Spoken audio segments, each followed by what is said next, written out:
Donald Trump has taken his war on American journalism to a whole new level. Brace yourself, kids. This could be scary.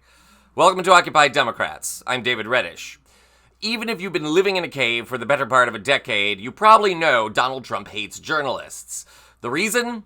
They tell the truth and expose his lies, as well as his many crimes. Given that litany includes felonies, rape, failure to pay employees, and of course, an armed insurrection, it should come as no surprise that Trump, who wears orange face when he should be wearing an orange jumpsuit, doesn't like the press. Worse, his return to office has seen major news outlets, including ABC and CBS News, pay out settlements for, get this, reporting the truth. Their kleptocrat CEOs don't want to run afoul from Trump over something as pesky as facts, do they? And it's about to get so much worse. For more information on all that, please see our other videos here on the channel. Fortunately for the public that still wants to live in an objective reality, some journalists continue to keep up the good fight. That includes the bastion of American reporting called 60 Minutes, the long-running news magazine on CBS. The program took the critical step last night of interviewing Ukrainian President Volodymyr Zelensky to discuss the state of the Russian invasion of Ukraine and how the Trump-Vance administration has altered the trajectory of the war.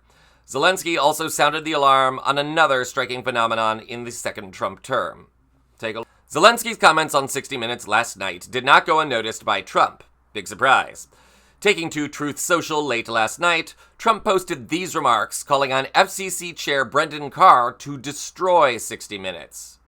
Almost every week, 60 Minutes, which is being sued for billions of dollars for the fraud they committed in the 2024 presidential election for their interview of failed presidential candidate Kamala Harris, mentions the name Trump in a derogatory and defamatory way, but this weekend's broadcast tops them all. They did not one, but two major stories on Trump, one having to do with Ukraine, which I say is a war that would never have happened if the 2020 election had not been rigged. In other words, if I were president, and the other story was having to do with Greenland, casting our country as led by me falsely, inaccurately, and fraudulently. I am so honored to be suing 60 Minutes, CBS Fake News, and Paramount over their fraudulent, beyond recognition reporting. They did everything possible to illegally elect Kamala, including completely and corruptly changing major answers to interview questions, but it just didn't work for them.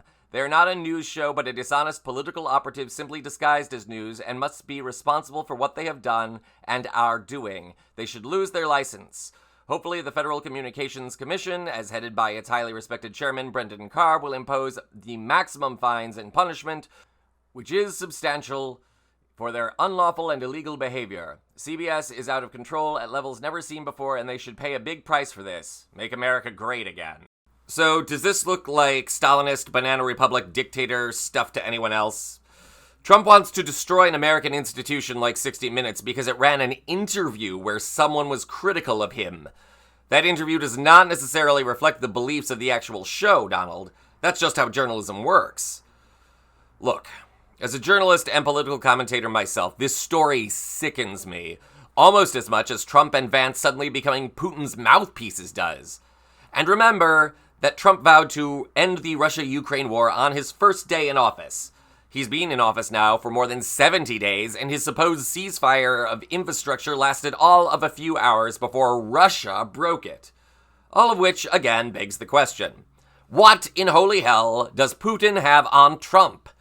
Last week, Trump signed an executive order regarding showerhead pressure. His apartment in Trump Tower and lodgings at Mar-a-Lago supposedly have gold fixtures. Is this confirmation of his love of golden showers? If you know, you know. The bottom line, and the serious point, is this. Trump has betrayed a key ally in Ukraine, he's cuckolded by Russia for some strange reason, and now he wants to come after American journalists at the same time he says he wants to deport Americans to a gulag in El Salvador. Gosh, what could possibly go wrong? This is Occupy Democrats.